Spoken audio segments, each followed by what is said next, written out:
हम्म,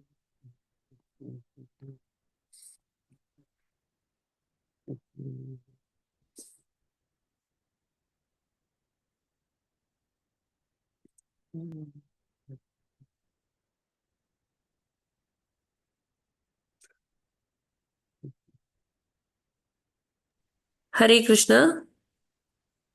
हरे कृष्णा हरे माता कृष्णा जी, माता दंडवत जी। प्रणाम। हरे कृष्णा यस। माता जी, दंडवत प्रणाम। हरे हरे कृष्णा। हरे कृष्ण। कृष्णा माता जी, दंडवत प्रणाम माता जी।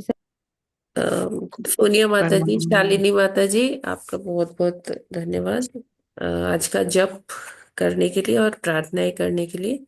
और सभी डिवोटीज का हार्दिक अभिनंदन है आज के इस्कॉन अयोध्या के प्रातःकालीन जप सत्र में। और सभी का इस समय समय हो गया है प्रभुपाद जी के कोट का। तो 23 जनवरी आज। और प्रभुपाद जी कहते हैं, श्री कृष्ण जो भी कहते हैं वह सही है और बाकी सब गलत है। बस इस विषय में हमें कोई उलझन नहीं है। भुवनेश्वर 23 जनवरी 1977। तो ये चर्चा हो रहा था, ये प्रवचन हो रहा था शाम के वक्त, भगवत गीता का प्रवचन हो रहा था भुवनेश्वर के मंदिर में। तो वहां पर प्रभुपाद जी का ये कथन था।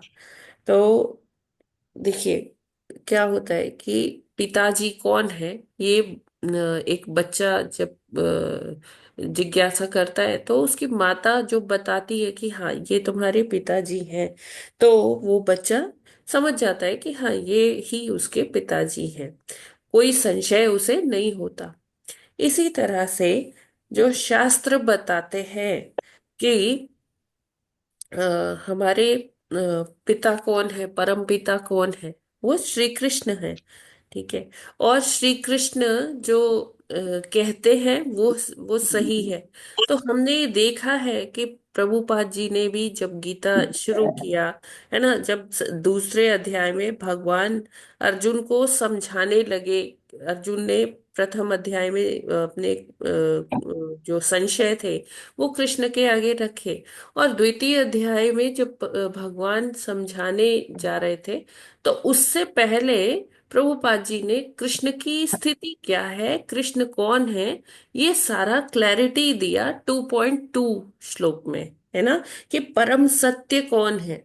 तो जो कृष्ण कह रहे हैं वो ही सही है ना, ये सत्यापित कर दिया है हमारे शास्त्रों ने। और शास्त्र क्या है, शास्त्र हमारी माँ के तरीके से है ना, जो बता रहे हैं कि हमारे पिता जो है श्री कृष्ण है, और वो हमेशा सत्य ही बोलते हैं, है ना।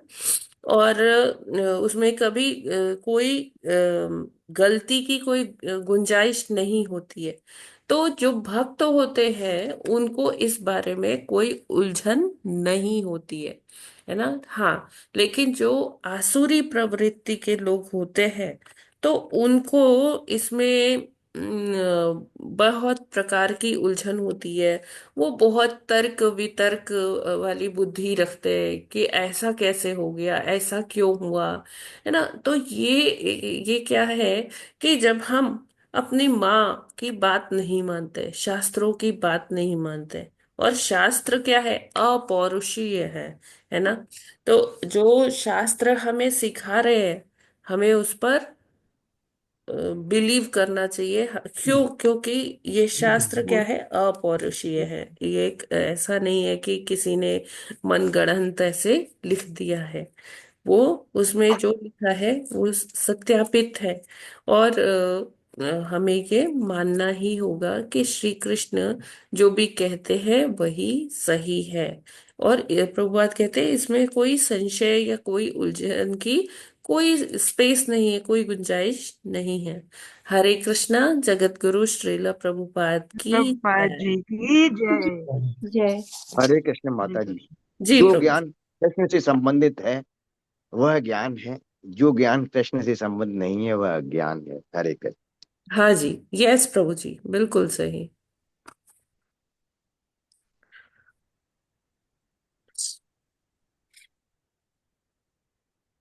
ओके, तो अब हम आगे बढ़ते हैं भागवतम अध्ययन के लिए।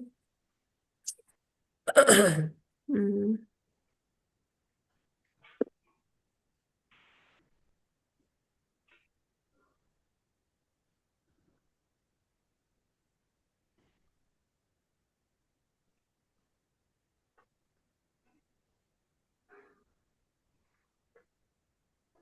आज हमें 11वें श्लोक से। 11। जी माता जी, आरंभ करें।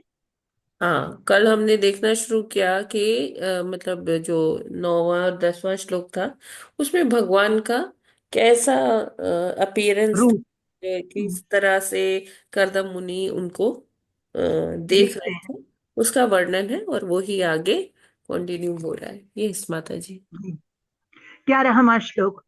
विनयस्त चरणं भोजमंस देशे गरुत्मतः दृष्ट्वाखे अवस्थितं वक्षः श्रियं कौस्तुभकन्धरं। हरे कृष्णा। हरे कृष्णा। विन्यस्तचरणम्भोजम्बसदेशे गुरुतत्मः दृष्ट्वाख्यतस्थिमा वक्षश्रेयं कौतुस्तमकन्धरम्। हरे कृष्णा। हरे कृष्णा। यस्य चरण अम्बुजम् अंस देशे गरुत्मतः दृष्टाखे अवस्थितं वक्षा श्रियं कौस्तुभ कंधरम। हरे कृष्णा।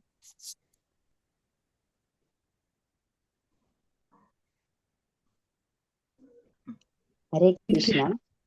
सभी को दंडवत प्रणाम। विन्यस्तचरणाम्भोजा सन्दिशो गुरुत्मतः दृष्टाखेव वक्षः श्रियं कौस्तुभधरम्। हरे कृष्णा। सभी को प्रणाम।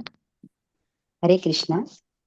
विन्यस्तचरणम्भोजं सन्देशे गुरुत्मतः दृष्ट्वाखे अवस्थितं वक्षश्रियं कौस्तुभकन्धरम्। हरे कृष्णा। सभी को दंडवत प्रणाम। हरे कृष्णा माता जी, प्रभु जी, सभी को दंड प्रणाम। विन्यस्तचरणाम्बुजं सन्देशे गरुत्मतः दृष्ट्वाखे अवस्थितं वक्षस्यं कौस्तुभकन्धरम्। हरे कृष्णा।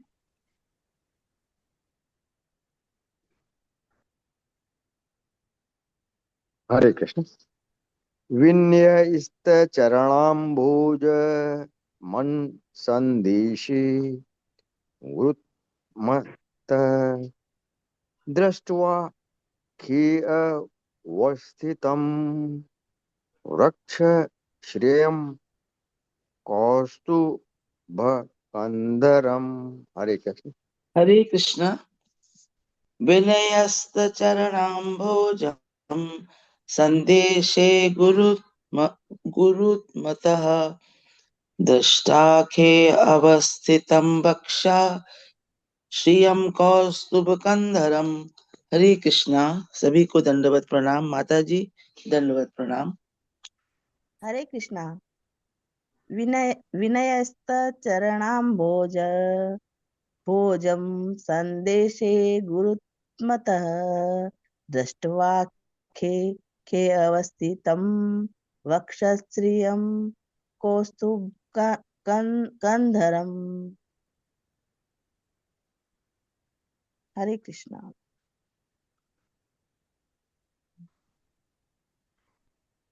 हरे कृष्णा। यस, कौन पढ़ना चाहते हैं?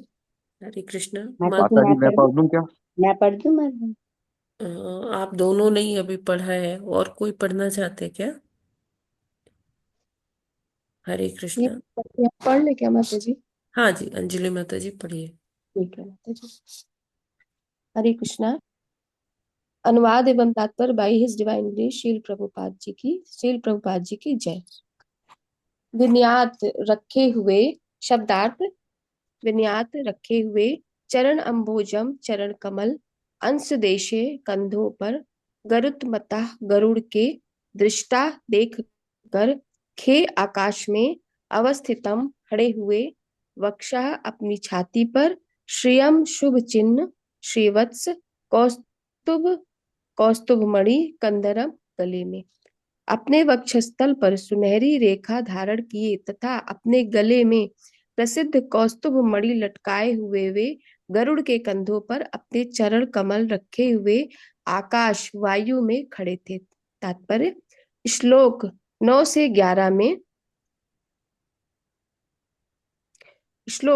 11 में भगवान के जिस दिव्य नित्य रूप का वर्णन किया गया है वह प्रामाणिक वैदिक विवरणों से है। ये विवरण निश्चय ही कर्दम मुनि की कल्पनाएं नहीं है। भगवान के अलंकरण भौतिक बुद्धि के परे अगम्य है, जिसको शंकराचार्य जैसे निर्विशेषवादियों ने भी स्वीकार किया है कि श्री भगवान के विविध रूप, उनका शरीर, उनका रूप, उनका वस्त्र, उनका उपदेश, उनके वचन, ये किसी भौतिक शक्ति की उपज नहीं है, वरन इनकी पुष्टि वैदिक साहित्य द्वारा हुई है। भगवान नारायण को भौतिक सृष्टि से कुछ लेना देना नहीं है। योग साधना के द्वारा कर्दम मुनि वास्तव में देख सके कि भगवान क्या है। 10,000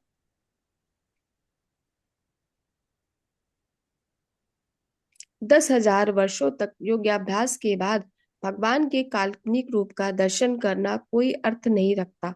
अतः योग की सिद्धि का अंत शून्यता या निर्विशेषता में नहीं है, बल्कि इसके विपरीत जब कोई वास्तव में भगवान को उसके नित्य रूप में देखता है तो योग की सिद्धि प्राप्त होती है।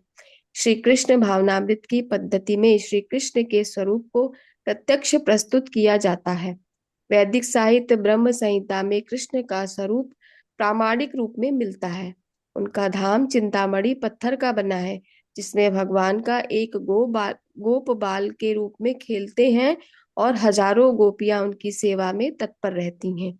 ये वर्णन प्रामाणिक है और कृष्ण भावना भावित पुरुष इनको प्रत्यक्ष रूप में ग्रहण करता है, उन्हीं के अनुसार कार्य करता है, उनका उपदेश देता है और अधिकृत शास्त्रों में वर्णन किए गए ढंग से भक्ति योग का अभ्यास करता है। जी, हरे थैंक कृष्णा यू। माता जी। Yes, thank you so much. तो ये जो श्लोक है बहुत क्लियरली प्रभुपाद जी ने इसमें मेंशन किया है कि कर्दम मुनि को भगवान का कैसा दर्शन हुआ, है ना। भगवान गरुड़ जी के कंधे पर खड़े थे और गरुड़ जी क्या थे, हवा में ही थे और मतलब जमीन को टच नहीं कर रहे थे।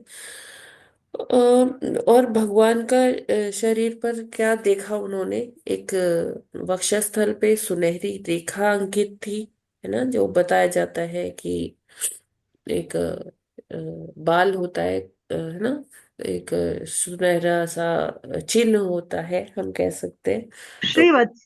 और वो लक्ष्मी जी का सूचक होता है, जिसको कि श्रीवत्स कहते हैं। कहीं कहीं ऐसा वर्णन आता है कि श्वेत सा होता है, स्पाइरल फॉर्म का होता है, और यहाँ पर लेकिन लिखा है सुनहरी रेखा, है ना। तो ये वो ही है। और यहाँ पर वर्णन आता है कि ये जो जो भी कर्दम मुनि ने देखा भगवान को जिस रूप में, वो रूप का वर्णन ऑलरेडी मतलब वैसा ही मिलता है शास्त्रों में। तो ये नहीं है कि कर्दम मुनि ने जो देखा वो कुछ काल्पनिक था। और प्रभुपाद कहते हैं कि जब 10,000 वर्षों तक योग साधना किए, तपस्या किए, उन्होंने ध्यान किए, तो अगर उसके बाद भी अपनी कपोल कल्पना से ही कुछ कहना है, कुछ देखना है, तो उसका क्या मतलब है ना। अगर इतनी तपस्या की है तब तो भगवान का जो हमारे शास्त्र बताते हैं रूप, अगर वो साक्षात रूप में नहीं देखा तो योग साधना का कोई मतलब ही नहीं रह जाता है ना। तो यहाँ पर जो कर्दम मुनि है, उन्होंने उनकी जो 10,000 साल की तपस्या की पूर्णता इसी से सार्थक होती है कि उन्होंने भगवान को उस साक्षात स्वरूप में देखा, जिसका शास्त्रों में पहले ही वो डिस्कशन हो चुका वर्णन है ना। और उसमें बताया गया कि भगवान किस प्रकार कैसे कपड़े पहनते हैं, कैसा उनका चितवन है, कैसी उनके बाल हैं, कैसी उनकी आंखें हैं, कमल सदृश आंखें हैं, है ना। तो इस तरह से ये सारा वर्णन जो है मैच करता था, जो जो करदम मुनि ने देखा वो मैच करता था जो हमारे शास्त्रों में था। तो यहाँ प्रभुपाद जी कहते हैं कि योग की सिद्धि इसी में है ना। जब कोई वास्तव में भगवान को उनके नित्य स्वरूप में देखता है तो योग की सिद्धि प्राप्त होती है ना। तो योग, हम कहते हैं कि हम योग साधना कर रहे हैं, ध्यान कर रहे हैं, तो योग साधना की सिद्धि यही है कि भगवान को उनके नित्य स्वरूप में, नित्य रूप में जो देख पा रहे हैं, है ना। और भगवान ही नहीं, भगवान से जुड़े भगवान के धामों का भी वर्णन पाया जाता है हमारे शास्त्रों में। जैसे हमने थोड़े टाइम पहले पढ़ा था कि भगवान का धाम कैसा है, वहां पर कैसे कैसे लोग रहते हैं, है ना। कैसी फर्श है, कैसी सीलिंग है ना। और पिलर्स किस चीज के बने। तो वो सब जो दार्शनिक जो चीजें हैं, वो दार्शनिक एस्पेक्ट है, वो भी अ, यहाँ पर भगवान के धाम के बारे में बताया जा रहा है ना। ब्रह्मा संहिता में भी वर्णन आता है उसका। और भगवान के धाम के बारे में कि किस प्रकार भगवान अपने सखाओं के साथ जो है वो रमण करते हैं। और ये सारी चीजें जो है ऑलरेडी है। गैया होती है, वो दूध देती है। चिंतामणि पत्थर का पत्थर से सब बना है, फर्श वगैरह, है ना, दीवारें। और जो प्रेशियस स्टोन्स है, हीरा है, मूंगा है, पन्ना है, उसके जो है नक्काशी हुई हुई है। तो ये सारा विवरण उपलब्ध है हमारे शास्त्रों में। अभी ये कैसे पता चला कि हाँ ये सब है। तो जो भगवान के भक्त होते हैं उनको भगवान अ, उनके हृदय में जब ज्ञान प्रकाशित करते हैं, और वो जब भगवान की लीलाओं में प्रविष्ट होते हैं, है ना, तो वो जैसा उनको वो ज्ञान मिलता है, जैसे वो वहाँ अनुभव करते हैं, वो उसको बताते हैं, शेयर करते हैं।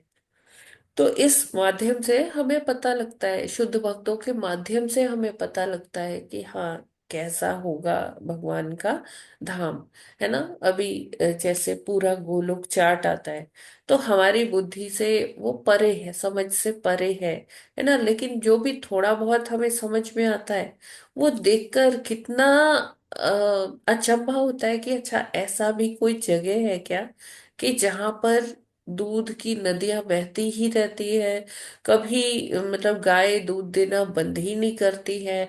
ऐसा कोई लोक है क्या, ऐसा कोई जगह है क्या, है ना। लेकिन क्योंकि हमारे जो ऋषि मुनि हैं, जो भगवान के शुद्ध भक्त हैं, जब वो ऐसी चर्चाएं करते हैं तो हमें बिलीव होता है, हमें उसमें भरोसा होता है कि हाँ सच में ये सच कह रहे हैं, है ना। जब रूप गोस्वामी, सनातन गोस्वामी जैसे भक्त इस इन चीजों का वर्णन करते हैं, व्यास देव जी जैसे भक्त जब भक्त भी हैं, भगवान भी हैं, जब वो ऐसा वर्णन करते हैं तो समझ में आता है कि हाँ ये सब सही है, कहीं तो वो जगह है। और ऐसी जगह फिर हमें जानने की अंदर से प्रेरणा भी होती है। तो आज जैसे कि आज के कोर्ट में था कि जो श्री कृष्ण कह रहे हैं वो बस सत्य है, उसमें हमें उलझन नहीं करनी। कोई तो संदेह उसी नहीं। तरह से जो 12 महाजन कह रहे हैं और जो भगवान के अन्य शुद्ध भक्त कह रहे हैं, उसमें भी हमें कोई उलझन नहीं होनी चाहिए, नहीं होने क्योंकि चाहिए। हमारे पास और कोई ऑल्टरनेट नहीं है। हम अपनी हम्म। बुद्धि से या अपने ये चर्म चक्षु से वो सारी चीजें नहीं देख सकते, ठीक है। तो हमें ये जो 12 महाजन हैं, ये जो हमारे इतने सुंदर सुंदर शुद्ध भक्त हैं, हमें इन्हीं पर इनकी बुद्धि से ही हमें सीखना होगा, इनके अनुभवों से ही हमें सीखना होगा, इनकी बात हमें माननी होगी, क्योंकि वो जो कहते हैं वो सत्य कहते हैं, और उसमें कोई भी संशय का जगह नहीं है ना। तो यहाँ भगवान का जो रूप देखा कर्दम मुनि ने, वो बिल्कुल सत्यापित हो चुका है। और उसका सत्यापन किया किसने है? ब्रह्मा जी जैसे जो व्यक्ति हैं उन्होंने किया है, और जो अन्य शुद्ध भक्त हैं उन्होंने किया है, व्यास देव जी ने किया है ना।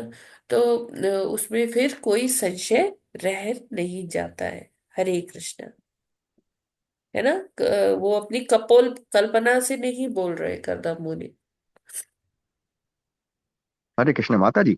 जो जी 12 महाजन कहते हैं, शुद्ध भक्त करते हैं, कहते हैं, उन पर विश्वास करना चाहिए, क्योंकि हमारे पास और कोई साक्ष्य नहीं है। हाँ तो माता जी, देव लोग जो हैं वो पृथ्वी पे पैर नहीं रखते हैं। भगवान दिव्य हाँ हैं, पर हाँ। परंतु भगवान के बारे में भी कहा गया है कि ये आकाश वायु में खड़े हैं। है तो दिव्य, लेकिन देवों की तरह तो नहीं है, परंतु फिर भी इन्होंने पृथ्वी पर पैर नहीं रखा है माता जी। तो जब देव नहीं रखते तो भगवान तो उनसे कहीं ऊपर है प्रभु जी, हाँ माता जी। अच्छा माता है जी, ना। यहाँ जो अब वर्णन आया है देखिए, वो भगवान का। युधिष्ठिर का जो रथ था ना, वो कभी जमीन पर नहीं टच होता था। 1 इंच ऊपर है। युधिष्ठिर अच्छा का माता जी, रथ अच्छा माता जो था वो हम्म, थोड़ा ऊपर रहता था।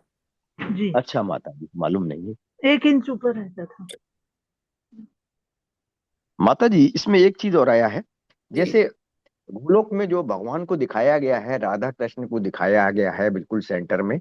हाँ। तो वो जो है, वो 16 वर्ष की जो आयु होती है नव यौवन वाली, वो दिखाई गई है। जी अच्छा, यहाँ आया है उनका धाम चिंतामणि पत्थर का बना है, जिसमें भगवान गोप बाल के रूप में क्रीड़ा करते हैं। तो ये यहाँ फिर गोप बाल के रूप में आया है वर्णन। हाँ। हरे कृष्ण। ये थोड़ा फर्क है। हाँ, बात तो एक ही है, फर्क लेकिन क्या है? थोड़ा सा फर्क फर्क है। कुछ नहीं है प्रभु जी। अच्छा माता जी। गोपाल वही ठीक है। तो हो गए ना। हाँ माता जी, ठीक है। गोप बाल मतलब छोटे बच्चे के रूप में हुआ ना। गोप बाल मतलब ग्वाले का बालक। अच्छा, ठीक है माता जी, हरे कृष्ण। गोप ग्वालो, ग्वालो जो दूध का बिजनेस करते हैं ना, डेयरी प्रोडक्ट्स का, उनको गोप कहते हैं। गोप हाँ गोपियां। माता जी, जो दूध का वो करते हैं, हाँ जो है ग्वाले, और उनको वो करते हैं। ठीक है माता जी। तो माता जी, एक चीज और था कल जो आपने बताया कि जो है, ये जो आता है, कुछ लोग भक्ति करते हैं, प्रकाश लो तो ठीक हो गया निर्विशेषवादी, लेकिन नदी पहाड़ और ये जो इसकी करते हैं, जैसा कि विश्व रूप में, तो ये नदी पहाड़ और वगैरह की जो करते हैं, ये तो भगवान के रूप में उनकी पूजा करते हैं कि देव के रूप में पूजा करते हैं? कुछ लोग ऐसे भी है ना, कल आपने हाँ। निर्विशेषवादियों का जहाँ ये वर्णन। एथीस्ट जो होते हैं ना, कौन माता जी? निर्विशेषवादी नहीं, जो नास्तिक होते हैं। ये नास्तिक कहलाएंगे माता जी, कि निर्विशेषवादियों का ही दूसरा ग्रुप है ये कोई, जिसमें नहीं, एक पहाड़ नास्तिक को धीरे धीरे भक्ति में लाने के लिए भगवान ऐसा विश्व रूप धारण करते हैं, जिसमें वो बताते हैं कि ये नदी, ये पहाड़, ये सब मेरा ही रूप है। हाँ माता जी, ये समझाने के लिए, ताकि वो हाँ भगवान को सब में जाने। तो जी। ये वो लोग हैं जो कि नास्तिक स्टेज से ऊपर जो है भगवत भक्ति के लिए ऊपर उठना चाहते हैं। तो उनके लिए है कि नदी भी पूजते हैं और पहाड़ भी पूजते हैं और पीपल भी पूजते हैं, परंतु ये भगवान के भक्त नहीं है। हाँ माता जी, ऐसा है ना। चाहे हाँ वो निर्विशेषवादी में भी नहीं आते हैं। जी ठीक जी। है, हरे कृष्ण माता। हाँ ठीक है माता जी, हरे कृष्ण। ठीक है, आगे बढ़ते हैं। 12वां श्लोक। जी, 12वां श्लोक। जात हर्षोपतन मूर्ध्ना क्षितौ लब्ध मनोरथः गीर्भिस्त्वभ्यगृणात् प्रीति स्वभावात्मा कृतांजलिः। हरे कृष्णा। हरे कृष्णा।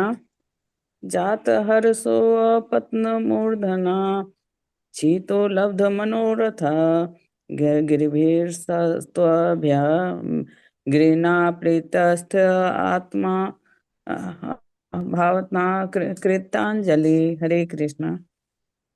हरे कृष्णा। जात हर्ष तत मूर्धना क्षितः लब्ध मना रथा गिरभि तु अभ्यग्रणात् प्रीति स्वभाव आत्मा कृत अंजलि। हरे कृष्णा। हरे कृष्णा।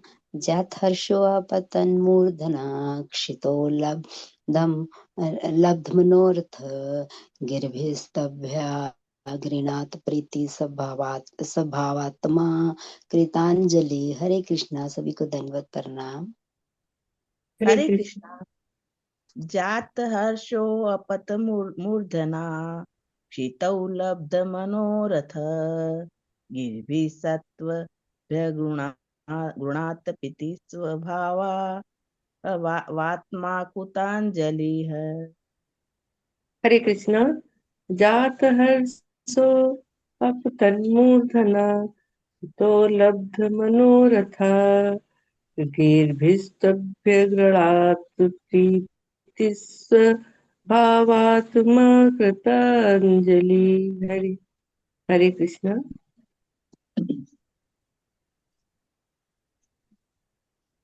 हरे हरे कृष्णा। कृष्णा। हाँ माता जी बोल लीजिए। हरे कृष्णा। जात हर्षो अपत मूर्धराक्षितो लब्ध मनोरथा गिरिभिस्त्वभ्यग्रणात् प्रीति स्वभावात्मा कृतांजलि। हरे कृष्णा। हरे कृष्णा। जात हर्षो पतन मूर्धना क्षितौ लब्ध मनोरथः गीर्भिस्त्वभ्यगृणात् प्रीतिस्व भावात्मा कृतांजलिः। हरे कृष्णा। माता जी दंडवत प्रणाम। सभी भक्तों को दंडवत प्रणाम। हरे कृष्णा। जात हर्षो अपतन्मूर्धना क्षितो लब्ध मनोरथः गिर्भिस्थ्य व्यग्रणा प्रीति स्वभावात्मा कृतांजलि। हरे कृष्णा। हरे कृष्णा। जात हर्ष अपतत मूर्धनाक्षितो लब्ध मनोरथा गीर्भिस्तव अभिगणात् प्रीति स्वभावत आत्मा कृतांजलि। हरे कृष्णा। हरे कृष्ण। जात हर्षो अपतन मूर्धना चित्तो लब्ध मनोरथ गीर्भिस्तभ्य गृणात प्रीत ईश्व भावात्मा कृतांजलि। हरे कृष्ण। हरे कृष्णा। माता जी पढ़ दें। हाँ देखते हैं और कोई पढ़ना चाहते? माता जी मैं हरे पढ़ूं? हरे कृष्ण माता जी। हाँ जी माता जी पढ़िए। मैं पढ़ दूं। चतुर सिंह प्रभु जी पढ़िए। पढ़ दूं माता जी मैं? अतः से पते मुंदा क्षितौ लब्ध मनोरथा गोविंद स्पष्टौ भय गृणा ते प्रीति स्वभावात्मा कीर्तांजलिया। पढ़िए प्रभु जी, शब्दार्थ हरे वगैरह पढ़िए। पढ़िए प्रभु जी पढ़िए। माता जी हरे हम कृष्ण पढ़ रहे हैं।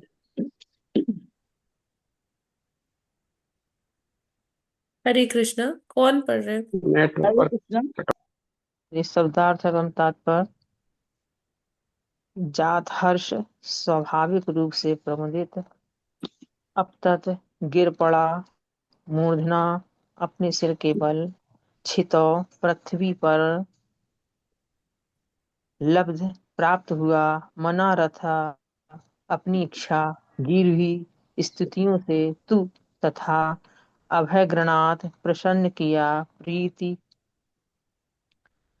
स्वभावात्मा जिनका हृदय स्वभाव से प्रेम पूर्ण है कृत अंजलि हाथ जोड़कर। तात्पर्य अनुवाद एवं तात्पर्य। पर प्रभुपाद जी, श्री प्रभुपाद जी की जय।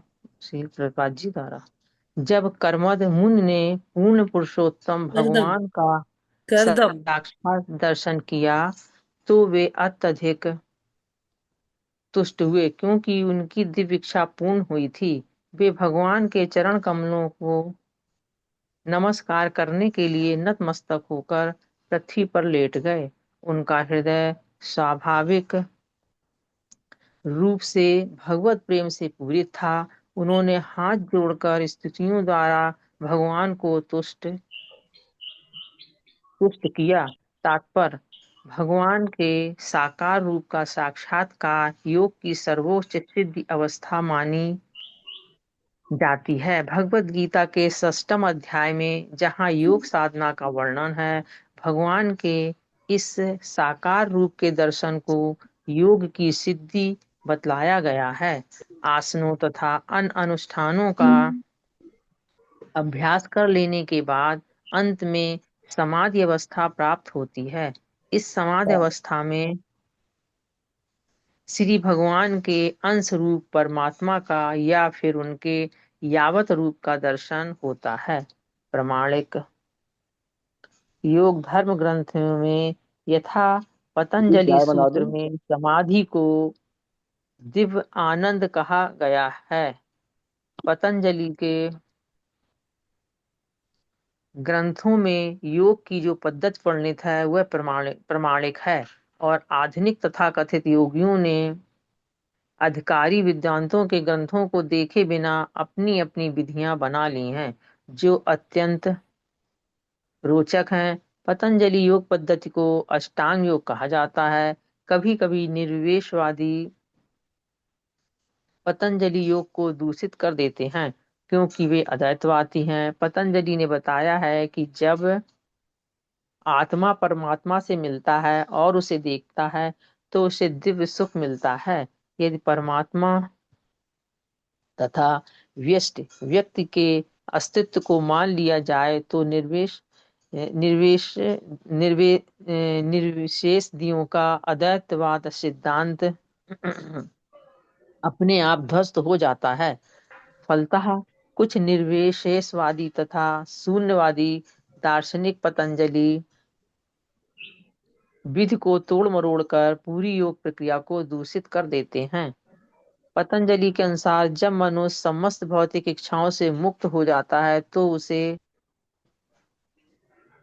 वास्तविक दिव्य पद प्राप्त होता है, और उस अवस्था की प्राप्ति को आध्यात्मिक शक्ति कहते हैं। भौतिक कार्यों में मनुष्य प्रकृति के गुणों को व्यवहार में लाता है। ऐसे व्यक्तियों की महत्वाकांक्षाएं इस प्रकार हैं। पहला, धार्मिक बनना। दूसरा, आर्थिक रूप से समृद्ध होना। तीसरा, इंद्रियों की तुष्टि। तथा चौथा, परमेश्वर के साथ तादात्म्य। अद्वैतवादियों के अनुसार जब योगी ब्रह्मा के साथ तदाकार प्राप्त कर लेता है और अपना व्यष्टि अस्तित्व खो देता है तो उसे कैवल्य कहे जाने वाले परम पद की प्राप्ति होती है। किंतु वस्तुतः पूर्ण पुरुषोत्तम भगवान के साक्षात्कार की अवस्था ही कैवल्य है। यह समझ लेना कि परमेश्वर पूर्णतया आध्यात्मिक है, और पूर्ण आत्मबोध की अवस्था में श्री भगवान को समझा जा सकता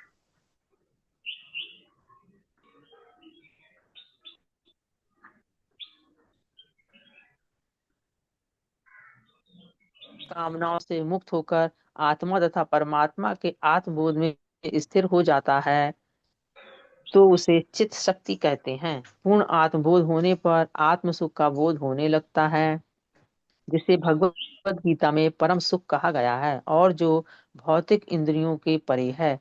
समाधि दो प्रकार की बताई गई है।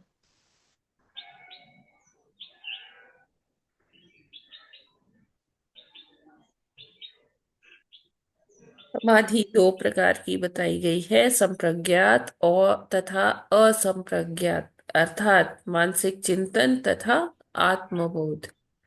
असंप्रज्ञात अथवा समाधि में मनुष्य असंप्रज्ञात अपनी अथवा समाधि आध्यात्मिक में इंद्रियों द्वारा भगवान के आत्म रूप का साक्षात्कार कर सकता है। आत्म अभी और था साक्षात्कार माता जी। का यही अनंतिम उद्देश्य है। हरे कृष्ण माता जी। और है, पतंजलि के अनुसार जब मनुष्य, चला माता गया जी आगे। आपकी आवाज नहीं आ रही थी इसलिए मैंने पढ़ा। अच्छा अच्छा। हरे कृष्णा। पतंजलि के अनुसार जब मनुष्य ईश्वर के परम रूप का निरंतर साक्षात्कार करता रहता है तो उसे सिद्धावस्था प्राप्त हो जाती है, जैसी कि करदम उनको प्राप्त हुई थी। जब तक योग पद्धति की सामान्य सिद्धावस्था के परे किसी को यह सिद्धावस्था प्राप्त नहीं हो जाती, तब तक परम साक्षात्कार नहीं होता। अष्टांग योग पद्धति में 8 सिद्धियां होती हैं। इन सिद्धियों को प्राप्त करने पर मनुष्य हल्के से हल्का और भारी से भारी हो सकता है और जो भी चाहे प्राप्त कर सकता है। किंतु योग में ऐसी भौतिक सफलताएं प्राप्त कर लेना ना तो सिद्धि है ना परम साध्य। परम साध्य तो यहाँ पर वर्णित है कि करदम मुनि ने परम पुरुषोत्तम भगवान को उनके नित्य रूप में देखा। भक्ति का शुभारंभ व्यष्टि आत्मा तथा परमात्मा या श्री कृष्ण और श्री कृष्ण के भक्तों के साथ संबंध होने पर होता है और इसे प्राप्त कर लेने पर चित होने का कोई प्रश्न नहीं उठता। यदि कोई योग पद्धति से पूर्ण पुरुषोत्तम भगवान का साक्षात दर्शन करना चाहता है, किंतु उसके साथ ही वह अन्य भौतिक शक्ति प्राप्त करने की इच्छा करता है, तो उसकी प्रगति रुक जाती है। दिव्य आत्मसुख के बोध से भौतिक सुख का कोई वास्ता नहीं, जिसको आडंबर पूर्ण योगी प्रोत्साहन देते हैं। भक्त योग के वास्तविक भक्त अपने जीवन निर्वाह मात्र के लिए आवश्यक भौतिक वस्तुओं को ही स्वीकार करते हैं। वे अतिशयोक्त पूर्ण भौतिक इंद्रिय तुष्ट से सर्वथा दूर रहते हैं। श्री भगवान के साक्षात्कार की दिशा में प्रगति के लिए वे सभी प्रकार के कष्टों को सहने के लिए उद्यत रहते हैं। हरे कृष्णा। थैंक यू माता जी। हरे कृष्ण माता जी। धन्यवाद आपका। यस। तो यहाँ पर क्या बता रहे हैं, यहाँ पर चर्चा हो रहा है कि जब करदम मुनि ने भगवान को देखा, हाँ, उनको ये अनुभव हुआ कि हाँ ये पूर्ण पुरुषोत्तम भगवान है। वो अपने देख पाए, भगवान का दर्शन कर पाए। क्यों? क्योंकि उन्होंने 10,000 सालों तक सघन तपस्या की थी। और वो तुरंत उन्होंने दंडवत किया भगवान के आगे। वो एकदम दंडवत हो गए और उनका हृदय स्वाभाविक रूप में भगवत प्रेम से पूरित था। उन्होंने हाथ जोड़कर स्तुतियों द्वारा भगवान को तुष्ट किया। तो ये बताया जा रहा है कि जब भी हम भगवान का दर्शन करें या कोई सीनियर वैष्णव हो, शुद्ध भक्त हो, है ना, तो हमें उनके आगे कैसा आचरण करना चाहिए। उनका हमें पहले अच्छे से उनको ओबेसेंस पे करने चाहिए। मतलब कि उनके आगे हमें दंडवत करना चाहिए, उनका सम्मान करना चाहिए, है ना, उनसे ब्लेसिंग्स लेना चाहिए और उनके महिमा मंडन करना चाहिए। जैसे करदम मुनि क्या कर रहे हैं, स्तुति कर रहे हैं।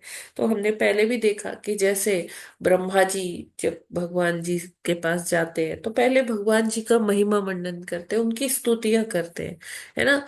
फिर उसके बाद जो उनका काम होता है, जो भी जिस प्रयोजन से वो वहां पहुंचे हैं, वो बाद में कहते हैं। ऐसे ही इंद्र आदि देवता जब विष्णु जी के पास जाते हैं तो वो पहले भगवान का महिमा मंडन करते हैं, फिर अपनी बात को रखते हैं, है ना। तो यहाँ पर एक जो बहुत सुंदर जो बताया गया है कि उनका हृदय स्वाभाविक रूप में भगवत प्रेम से पूरित था। यानी कि नेचुरल, मतलब ऐसा नहीं है कि वो कुछ बता रहे थे कि हाँ देखो मैंने कितनी तपस्या की है तब जाके भगवान आए। नहीं, ये ऐसा नहीं था, कुछ अभिमान नहीं था।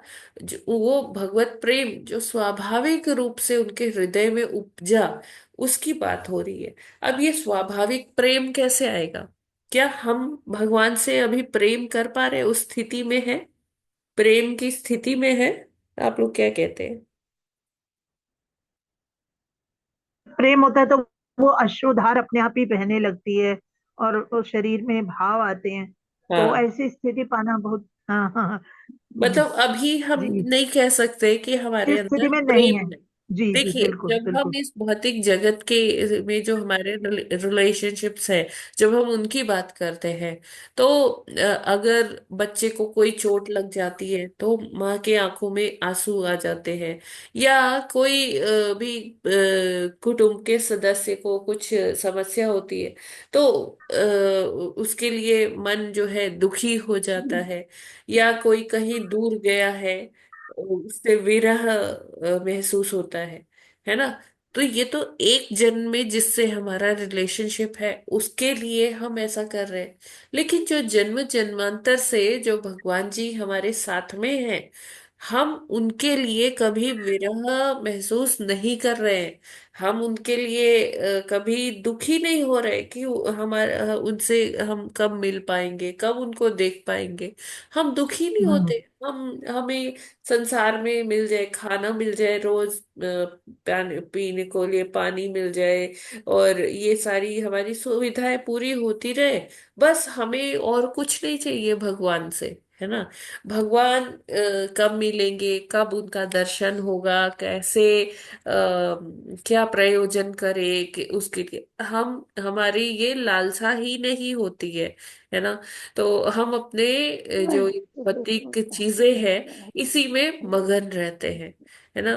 तो वो स्वाभाविक प्रेम जिसकी यहाँ करदम मुनि को अनुभूति हो रही है ना, तो वो चीज नहीं है। हम भगवान के लिए कभी आंसू नहीं बहाते कि हे भगवान, आप तो हमें सब कुछ दे रहे हैं और हम आपके लिए तो कुछ भी नहीं कर पा रहे, है ना? आपको ठीक से हम आपकी सेवा भी नहीं कर पा रहे।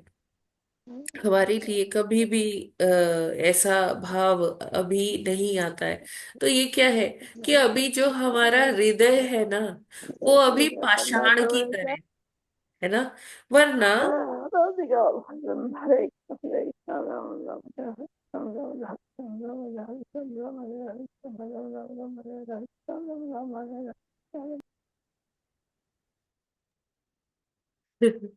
ओके, तो हमारा जो हृदय है वो अभी पाषाण की तरह से है, वरना अगर हम एक नाम भी शुद्धता से ले तो वो आंखों में से अश्रु आना, वो अष्ट सात्विक विकार आना, वो सब बहुत ही नॉर्मल हो जाता है जो शुद्ध भक्त होते हैं।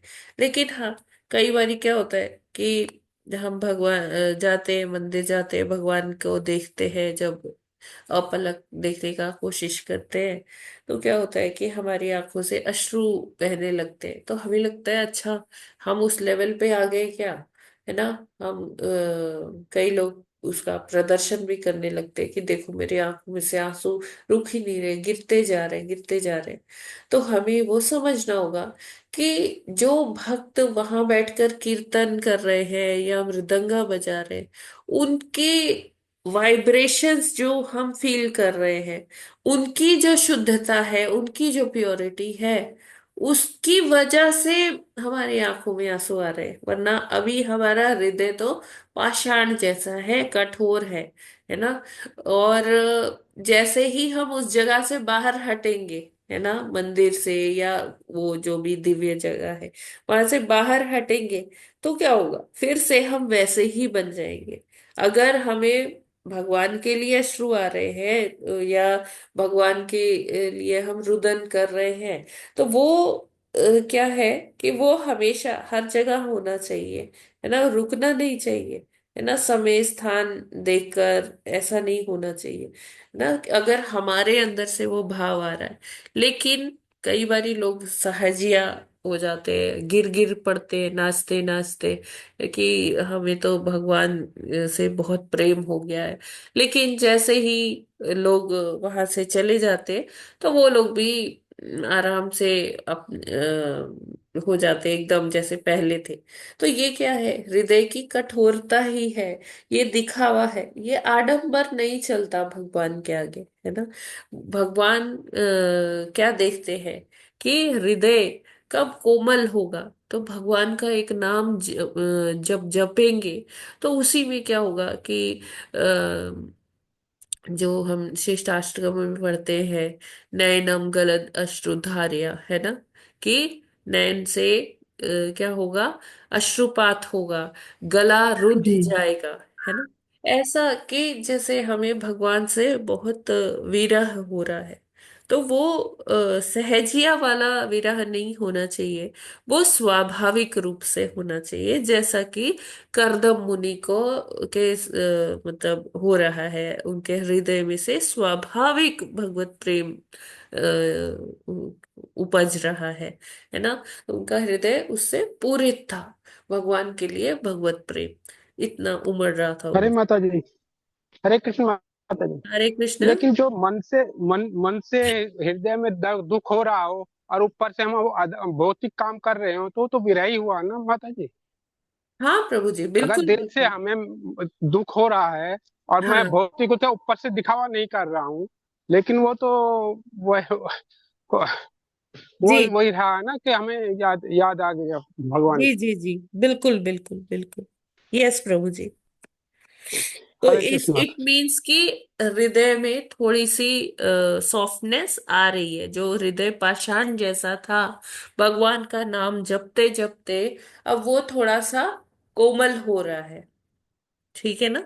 तो वो कैसे होता है, भगवत प्रेम के कारण ही होता है। तो जितना हम भगवान का नाम जपेंगे तो ये हृदय धीरे धीरे धीरे धीरे वो नरम पड़ेगा। और क्या होगा कि वो जब हृदय हमारा सॉफ्ट होगा तो वो अश्रु के रूप में, कभी अन्य अष्ट सात्विक विकार के रूप में वो चीजें बाहर आएगी, ठीक है। फिर यहाँ पर बताया जाता है कि जैसे योग होता है, योग की जो पूर्णावस्था होती है वो क्या होती है, समाधि होती है। पहले लोग क्या करते हैं, यम नियम आसन प्राणायाम प्रत्याहार, है ना, फिर धारणा के उसमें आते हैं, है ना, फिर ध्यान, और जो एट्थ वो होता है स्टेप, वो क्या होता है, पूर्णावस्था होती है योग की, जिसको कहते हैं समाधि। समाधि का मतलब क्या होता है कि भौतिक शरीर तो इधर ही है, लेकिन जो उसके अंदर का आत्मा है वो भगवान से मिलने के लिए चला जाता है, भगवान की लीलाओं में प्रविष्ट हो जाता है। ऐसे वर्णन आता है शुद्ध भक्तों के केस में कि उनका शरीर तो इधर ही है, लेकिन वो स्वयं कहाँ चले गए, भगवान की लीलाओं का आनंद लेने चले गए, भगवान की लीलाओं में वो शामिल हो जाते हैं, है ना। तो ये समाधि की अवस्था हो जाती है और ये परमानंद की अवस्था कहलाती है। तो जो भगवान है, भगवान का दर्शन जब हो जाए तो ये पूर्णावस्था होती है। और वो भगवान का जो साक्षात दर्शन है, जो हम कह रहे हैं कि योग, योग का मतलब ये नहीं है कि बस ब्रह्म ज्योति में लीन हो गए। योग का मतलब है कि भगवान ही, भगवान के दर्शन, एकमात्र जो भगवान है उन्हीं के दर्शन, है ना, उनका साकार रूप में वो दर्शन, उसी को कैवल्य भी कहा जाता है। कि केवल उन्हीं के दर्शन के लिए जो एक आत्मा है, वो जो उनसे विरह महसूस कर रहा है, वो उनका दर्शन कर पाता है। और यही योग क्रिया की क्या है, पूर्णता है बताई जाती है ना। और जो निर्विशेषवादी होते हैं वो क्या कहते हैं, निराकार निराकार और ब्रह्मलीन होना है।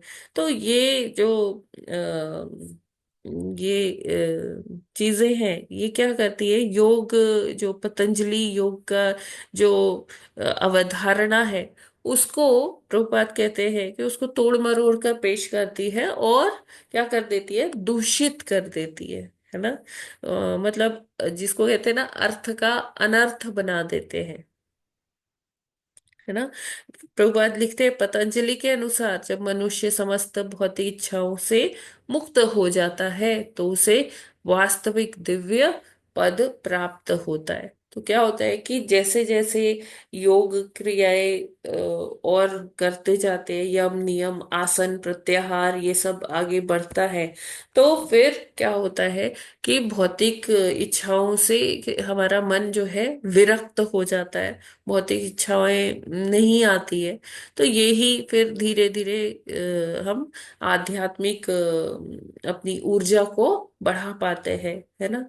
और ये शक्ति जितनी हम हमारे अंदर बढ़ती है तो फिर हमें योग की पूर्णता की ओर ले जाती है। तो इसमें जो 4 स्टेप्स बताए गए हैं कि ऐसे व्यक्ति जो किस तरह से मतलब आगे बढ़ते हैं।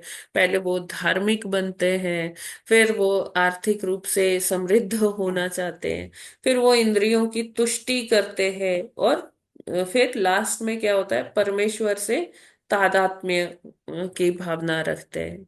तो ये जो अद्वैतवादी होते हैं, जो अद्वैत का जाप करते रहते हैं, तो वो क्या कहते हैं कि हमें भगवान में एकाकार हो जाना है, तादात्म्य, भगवान से तादात्म्य कर लेना है।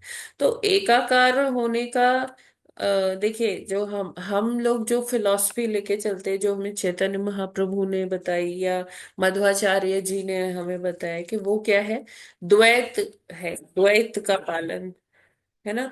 द्वैत हम लोग द्वैत का सिद्धांत फॉलो करते हैं। उसका क्या मतलब है कि एक आत्मा जो है, जीवात्मा जो है, वो कभी भी भगवान से एकाकार नहीं हो कार पाती, नहीं हो कि सकती। अपनी एक आइडेंटिटी है और भगवान की अपनी आइडेंटिटी अपने है, आए। ठीक है। जी।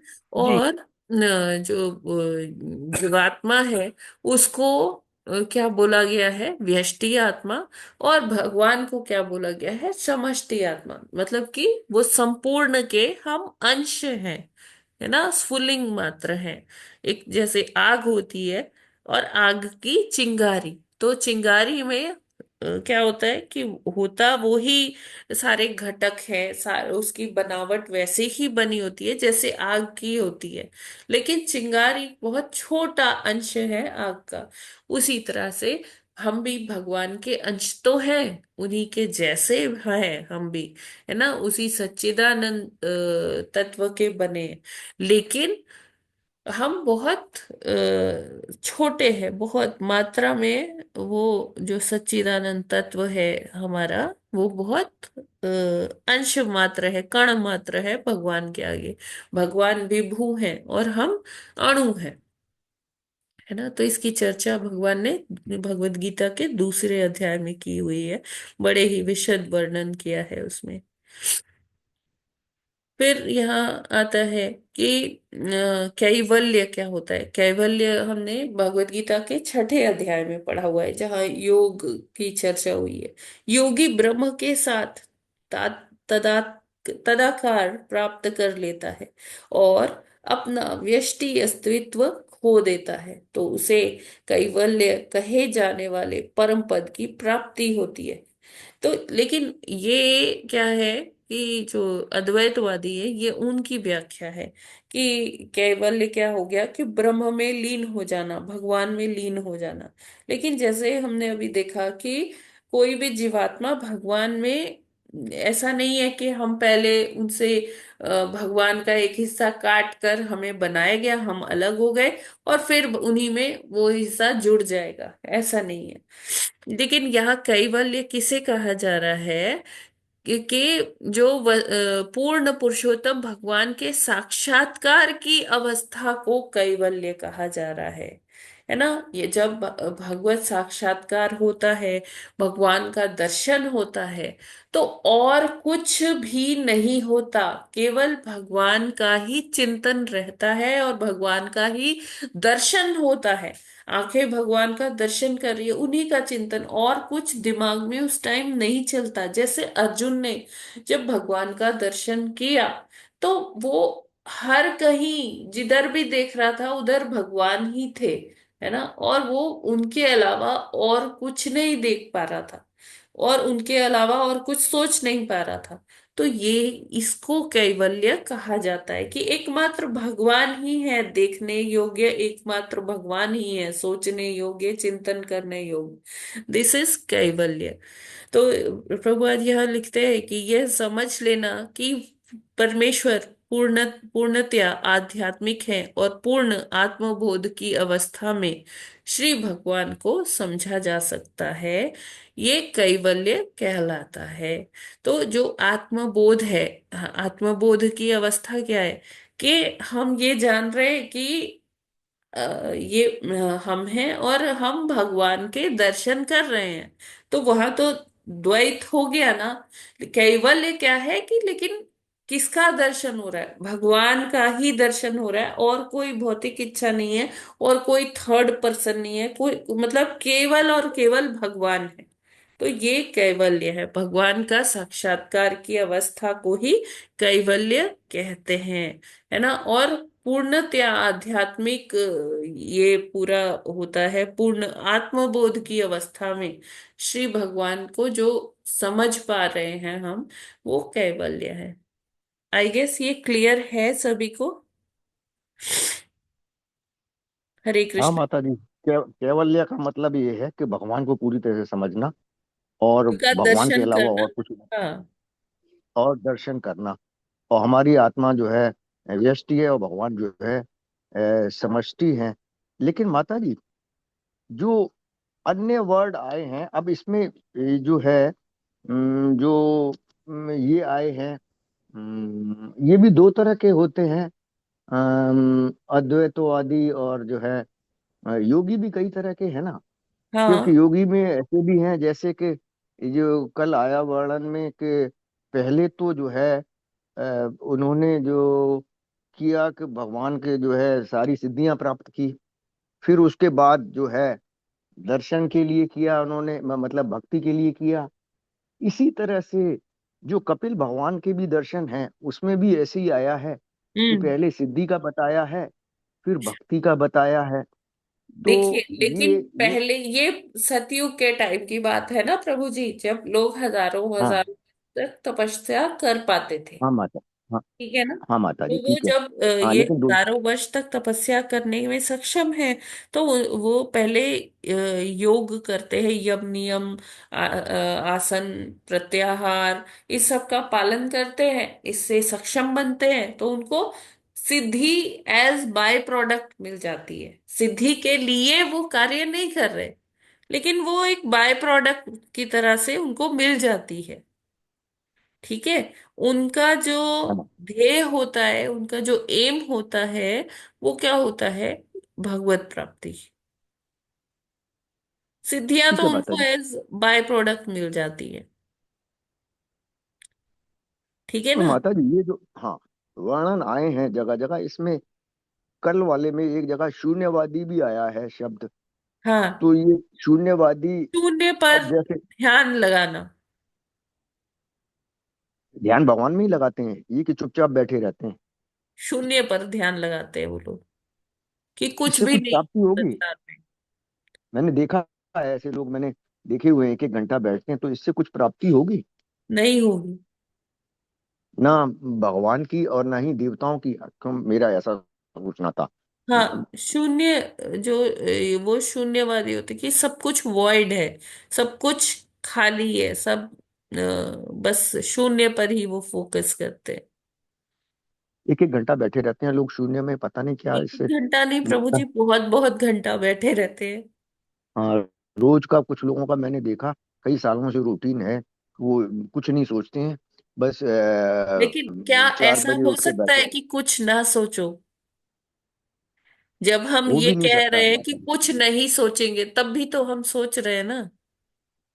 हाँ माता जी, तो ये सबसे इन्फीरियर हुआ फिर निर्विशेषवादियों हाँ, और एग्जैक्टली। जो क्योंकि ध्यान हमारा तभी लग सकता है अद्वैतवादी। जब हम भगवान की लीलाएं सुनेंगे, उन्हीं का चिंतन करेंगे, वो ध्यान कहलाता हाँ माता जी। है ना। तो आजकल के समय में जो ये भक्ति योग बताया गया है, ये तो पूर्व काल में जब बहुत लंबी उम्र होती थी उससे भी बहुत ज्यादा सुपीरियर है, क्योंकि वो भी लास्ट में भक्ति योग पे भी आते थे। और कपिल हाँ, भगवान ने भी एक जगह कहा है कि भक्ति योगी लास्ट में जो है भगवत प्राप्ति का तरीका है। तो और फिर आपने कल बताया कि पूर्व में 10,000 वर्ष तक भक्ति, उसके बाद जो है 1,000 वर्ष तक, फिर एक एक वर्ष साल तक, तक, फिर हाँ 1 साल तक, फिर एक दिन तक। एक तो हम महीना, लोग फिर कल, आज जो कलयुग में वो एक दिन हो गया। हाँ एक दिन। तो ये भगवान बहुत कृपालु और भक्त वत्सल हैं कि एक दिन का हम लोगों को सौभाग्य प्राप्त हुआ है कि यस प्रभु जी। युग के हिसाब से भक्ति कलयुग जो का है ये एक आसान, आप आचार्यों लोगों ने तरीका बता दिया है। कहीं ऐसा तो नहीं है पूर्व में भक्ति के जो ये आसान तरीके हैं जिनसे एक भगवत प्राप्ति होती है, उनका ज्ञान ही ना रहा हो। नहीं, ऐसा नहीं है कि ज्ञान नहीं रहा हो। और आप लोग जो हर जो हम टाइम लोगों एक के युग पूर्व धर्म गुरु होता है, उसे हमें फॉलो करना होता है। हाँ माता जी। हर अब युग गुरु का शिष्य एक परंपरा में जो धर्म बता, होता है। शिष्य परंपरा ने सारा वालों ने सारा जो है करोड़ों साल पहले का जो भक्ति थी, और जैसा कि 12 महाजनों के द्वारा बताई गई, उसका अपने गुरुओं का, उनके गुरुओं का सबका मिला के जो तत्व दिया, कहीं ऐसा तो नहीं है वो आसान हो गया हो। और पूर्व काल में जो मनु थे जिनसे सारी सृष्टि की रचना हुई, उनको पूर्व में इतना जो है वो ना रहा हो तो। नहीं नहीं नहीं नहीं हालांकि प्रभु जी, देखिए वही कह रही हूँ कि हर काल में एक उस काल की व्यवस्था होती है, सिस्टम होता है, उसी के अकॉर्डिंग चलना पड़ता है। देश काल युग परिस्थिति, ठीक है ना। हम चाहे कि हम सतयुग वाली चीजें कर ले, हम नहीं कर पाएंगे। और हाँ सतयुग माता जी समझ गया। में अगर हम सोचे कि नहीं हम कलयुग के जैसे चीजें कर लें, तो वो नहीं होगा, उसका फल ही नहीं मिलेगा। कि कोई सोचे नहीं हमें तो एक दिन में ही कर लेना है, नहीं वो। मतलब एक काल की जो व्यवस्था है उस हिसाब से भक्ति को जो है हाँ, और में हम परिपूर्ण होना है। मनु महाराज की बुद्धि पर कृष्ण चिन्ह नहीं लगा सकते प्रभु जी की, हाँ उनको माता, पता ही हाँ नहीं। माता जी, हाँ माता जी ठीक है। तो मनु तो हाँ सभी पूरे मनवंतर में रहते हैं, चाहे वो कलयुग हो, चाहे वो द्वापर हो, त्रेता हो या सतयुग हो। हाँ माता जी, यहाँ एक क्वेश्चन और आता है। जो सबसे पहले मनु थे उनका तो वर्णन इन 12 महाजनों में है, और हाँ बीच के जो 6 मनु हैं हाँ, उनका भागवतम में है क्या कहीं? जो लास्ट वाले तो विश्वांशु या कुछ ऐसे है ना, लास्ट तो वाले इनका नहीं, वर्णन। अभी जो चल रहे 7th। हाँ हाँ हाँ 7th। तो हाँ इनका विश्वांशु का कहीं है वर्णन ऐसे डिटेल में, जैसे हम करोड़ों साल का पढ़ते हैं भागवतम में? तो क्या वर्तमान कुछ हजार या लाखों सालों का जो ये वाले मनु हैं इनका कहीं आता है हाँ, अलग वर्णन, अलग चाहे प्रभु जी 12? ब्रह्मांड पुराण है ना, ब्रह्मांड पुराण में ये सब वर्णन है।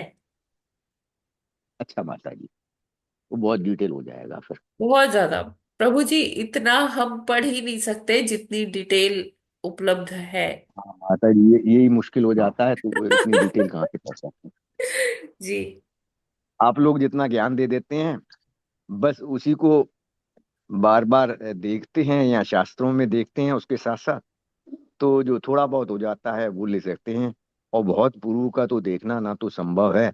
और इवन प्रभुपाद जी का भी जो नहीं नहीं जो प्रभु जी, आप जितने बहुत ही ज्यादा है। जितने सीरियसली आप पढ़ते हैं तो उतना बहुत अच्छा माता है। जी अनंत ज्ञान जो प्रभुपाद जी का है वो ही पढ़ना मुश्किल हो जाता है, क्योंकि इतना वाइड है वो।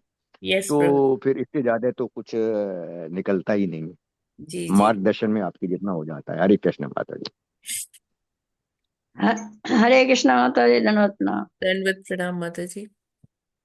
माता जी, सोने और जो ज्योति है ब्रह्म कुमारी की, तो ये क्या एक ही है? नहीं जो एक, ज्योति पे ध्यान लगाते हैं और शून्य, इनमें अंतर है? हाँ इनमें अंतर है। अच्छा, ब्रह्म ज्योति में जो ध्यान लगाते हैं वो तो मतलब उसमें लीन होने के लिए लगाते हैं, हाँ है ना? तो ये ब्रह्म कुमारी में लगाते हैं ध्यान। और जो ये शून्यवादी हैं ये निराकार। ये कुछ ना आकार ना निराकार, ये कहते सब शून्य अच्छा, है, हाँ मतलब कुछ भी कुछ नहीं है। है ही नहीं। माता जी शायद इनका कोई ग्रंथ भी नहीं होता है, मुझे तो लगता है शून्यवादियों का। और मैंने देखा, जमाने से देखा है, एक हमारे रिश्तेदार है, वो कहते हैं बस 4 बजे उठ के 1 घंटा बैठे रहते हैं सीधे। तो मुझे तो लगता है कोई ग्रंथ ही नहीं पढ़ते हैं, इसलिए प्रॉपर ज्ञान नहीं हो पाता जी है जी। उनको। यदि ग्रंथों में जाएं, भागवतम या भगवत गीता जैसे, तो वास्तविक ज्ञान उनको प्राप्त हो। पर शुरू से लेके ही भगवान ने उनका इस तरह से लिखा हुआ है कि कई जन्म जन्मांतर और लेने पड़ेंगे जिससे कि ज्ञान प्राप्त हो।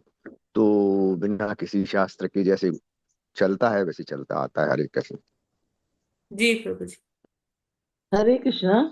जी माता प्रभु। जी, परम परमेश्वर तो एक ही है, चाहे कि कोई भी रास्ता आप फॉलो करिए, जैसे अल्लाह है, क्राइस्ट है, हमारे भगवान है, सब एक ही है। ऐसा मतलब अलग अलग रास्ते से लोग एक जाते हैं कैसे हो उनको। सकते हैं माता जी? नहीं नहीं माता जी, लेकिन क्या ये मुसलमानों के अलग होंगे, उनके कैथलिक्स के अलग होंगे, हिंदू के अलग होंगे।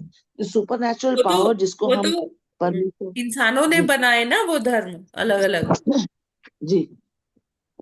ठीक है ना। उसका हाँ, कंपैरिजन हम सनातन से नहीं कर सकते हैं।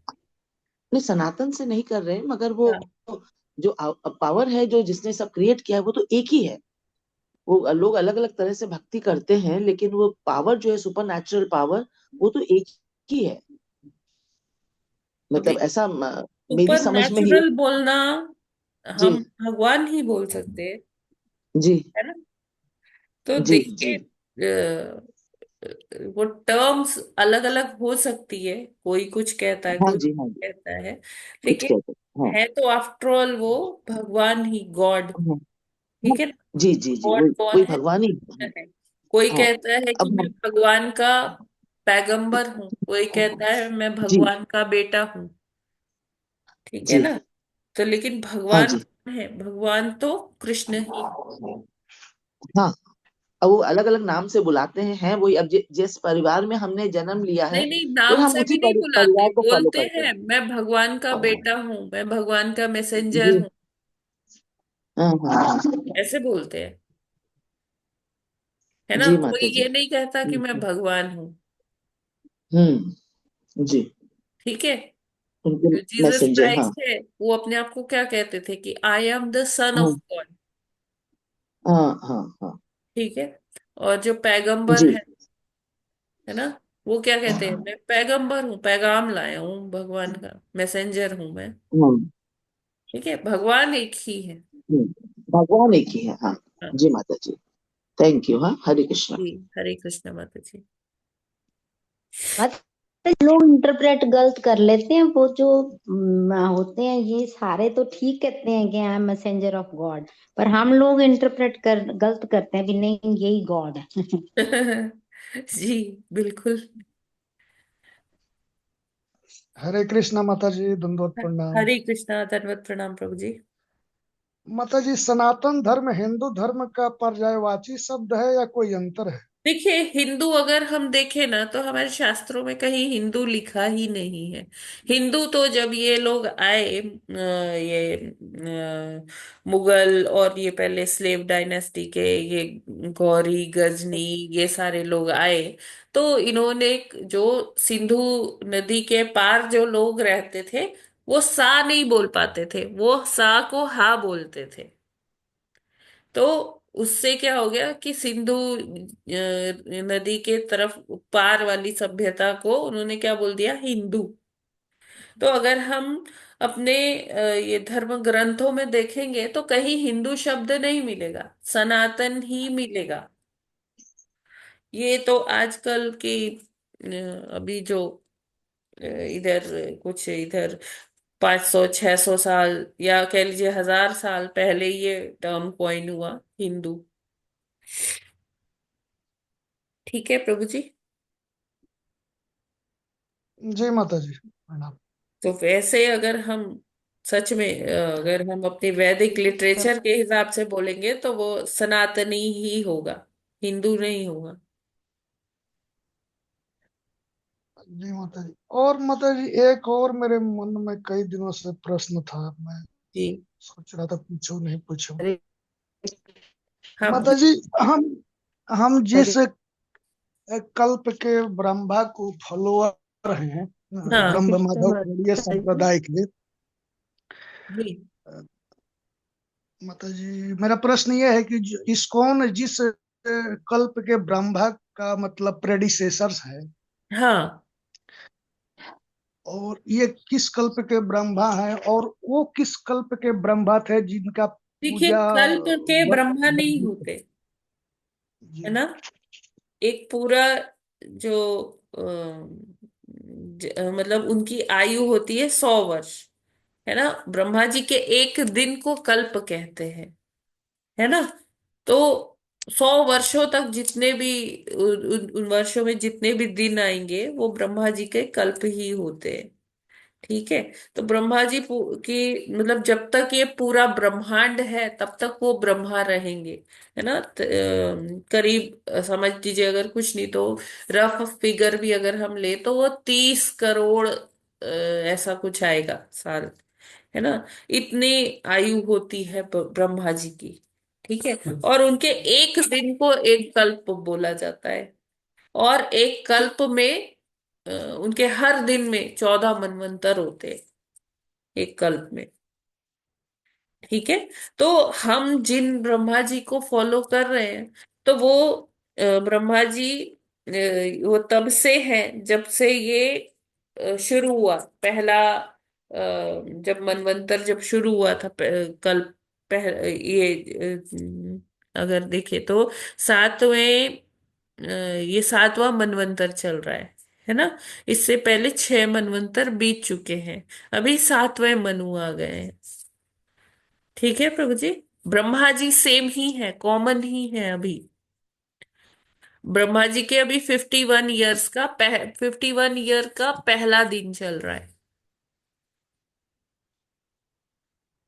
प्रभु जी।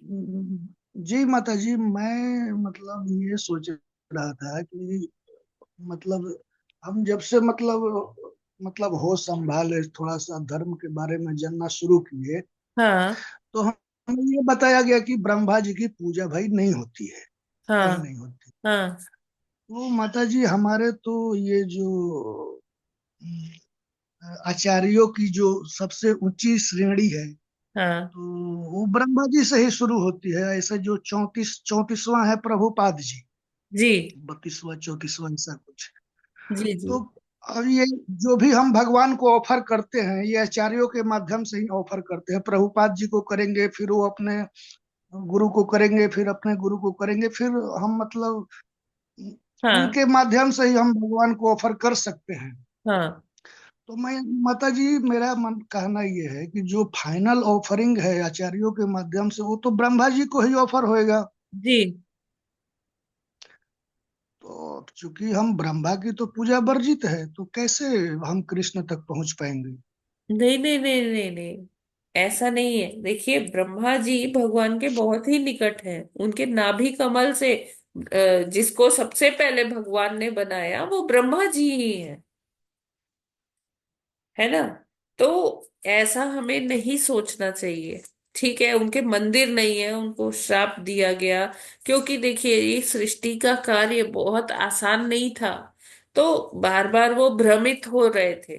ठीक है। तो हमें उस तरह से नहीं लेना है। वो कभी किसी से एक गलती हो गई, उसका उन्होंने पश्चाताप भी कर लिया। लेकिन अब ये जो प्रामाणिक ये गुरु परंपराएं हैं, हमें इनमें ऐसा वो संशय नहीं करना चाहिए।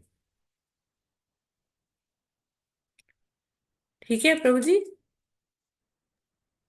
जी हरे माता कृष्ण जी। माता जी, आपने तो देखिए, देखिए बिल्कुल गोल्डन वाल्मीकि सिद्धांत जी भी बताया। जो है ना, वाल्मीकि जी भी के बारे में भी आता है कितना वो करते थे, लेकिन उन्होंने पश्चाताप किया, और भगवान ने फिर उनको अपनी गाथा लिखने का पूरा, अपनी स्टोरी लिखने का पूरा उनको वो दिया, मौका दिया, है ना। और वाल्मीकि जी अभी वो अब आज भी पूजे जाते हैं उसके लिए। ठीक है प्रभु जी। तो माता हमें जी, वाल्मीकि जी का तो माता जी वो पहले से दूसरा उनका हिस्ट्री था। फिर उन्होंने अपने कैरेक्टर में परिवर्तन किया, फिर वो लिखे रामायण जो भी हाँ है। हाँ, तो ब्रह्मा जी का भी ऐसे ही है। ब्रह्मा जी की पदवी किसी को ऐसे ही नहीं मिल जाती है। ब्रह्मा जी की पदवी प्राप्त करने के लिए बहुत अनुशासन, बहुत वो अ, भक्ति की जरूरत होती है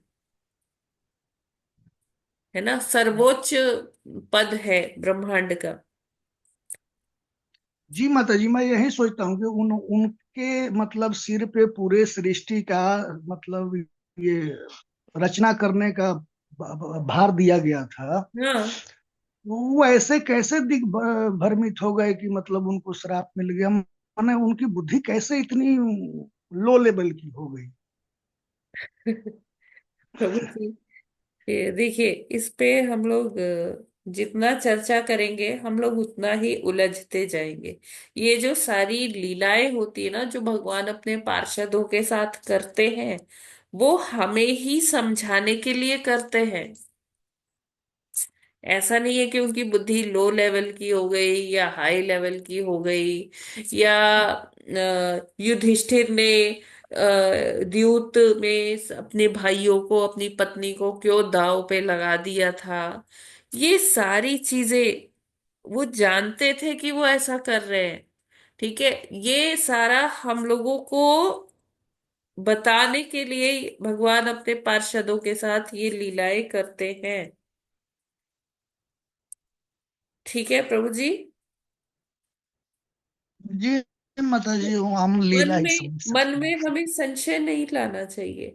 हाँ ठीक है, हमें बचपन से बताया गया, लेकिन हाँ वही है कि हम जो चश्मा लगा के देखेंगे कि फिर हम लोगों को वैसा ही देखने लगेंगे। हमें फॉल्ट फाइंडिंग नहीं करनी है, हमें गुण देखने हैं। भगवान भी गुण देखते हैं, अवगुण नहीं देखते हैं, है ना। अगर मान लीजिए बहुत सारे गुण है, एक अवगुण है, वो भी दूसरों को शिक्षा देने के लिए ऐसा स्क्रिप्ट बनाया गया, तो हमें वो समझना चाहिए प्रभु जी। और हमारा जो जी माता जी। संप्रदाय है वो ब्रह्मा जी से ही शुरू होता है। ब्रह्मा जी लीडर है ना। बाकी ज्ञान कहाँ से आ रहा है? वो तो कृष्ण से आ रहा है। कृष्ण ने ब्रह्मा जी को दिया, ब्रह्मा जी ने नारद जी को दिया। ठीक है। और ये सृष्टि का कार्य कोई छोटा मोटा कार्य नहीं है। हम कोई भौतिक कार्य करने चलते हैं ना, तो हमसे उसमें कितनी गलतियां हो जाती है, हम कितने दिग्भ्रमित हो जाते हैं। तो वो तो ब्रह्मांड का कार्य है प्रभु जी। ठीक है। जी माता जी, हरे कृष्णा। हरे कृष्णा हरे प्रभु। कृष्ण माता जी, सादर प्रणाम। हरे कृष्णा तो प्रणाम। माता जी, सादर आज प्रणाम। माफी चाहूंगी कि आज ना थोड़ा सेवा है, मुझे निकलना होगा अभी, तो इसलिए छोटा सा प्रश्न वो था मेरा। प्रश्न है वो हम लोग कल ले लेंगे बाकी के। जी ठीक है, ओके। ठीक है। आप हरे लोग हरे कृष्णा तो प्रणाम। धन्यवाद, प्रणाम माता जी। हरे कृष्णा माता जी, दंडवत प्रणाम। ग्रंथराज श्रीमद् भागवतम की जय। भागवतम की जय। श्रील प्रभुपाद की जय। की नमस्ते जय। की जय। अनंत कोटि वैष्णव भक्त वृंद, कृष्णा भक्त की जय। वाञ्छाकल्पतरुभ्यश्च कृपा जय कृपा सिंधु पतितानां पावनेभ्यो वैष्णवेभ्यो हरे नमो हरे नमः। नमः। हरे हरे कृष्णा, कृष्णा, दंडवत कृष्णा माता प्रणाम। जी, दंडवत दंडवत प्रणाम। प्रणाम। हरे और जो कृष्ण भी कुछ माता जी, बोलने में दंडवत मुझसे प्रणाम। त्रुटि हो गई हो तो कृष्णा उसके लिए माता जी, क्षमा प्रार्थी हूँ। प्रणाम। और जो आप लोग के अभी प्रश्न रह गए हैं, और ये भी अभी तो थोड़ा सा ये रह गया है आज का, ये इसका तात्पर्य में अभी थोड़ा सा बाकी है, तो वो हम कल कर लेंगे। ठीक है। आप लोग हरे एक कृष्ण माता जी, एकादशी का तो कुछ आया ही नहीं। एकादशी का कुछ आया नहीं, मैं भेज देती हूँ प्रभु जी। 25 को है डेट भी नहीं पता। एकादशी। अच्छा माता जी, हरे हाँ, कृष्ण। मैं अभी भेज देती हूँ। ठीक है। इस बार हरे कृष्ण षष्ठी का माता जी, दंडवत एकादशी। प्रणाम सभी माता जी और सभी प्रभु जी। प्रणाम माता जी। हरे कृष्णा, सभी को प्रणाम। हरे कृष्णा माता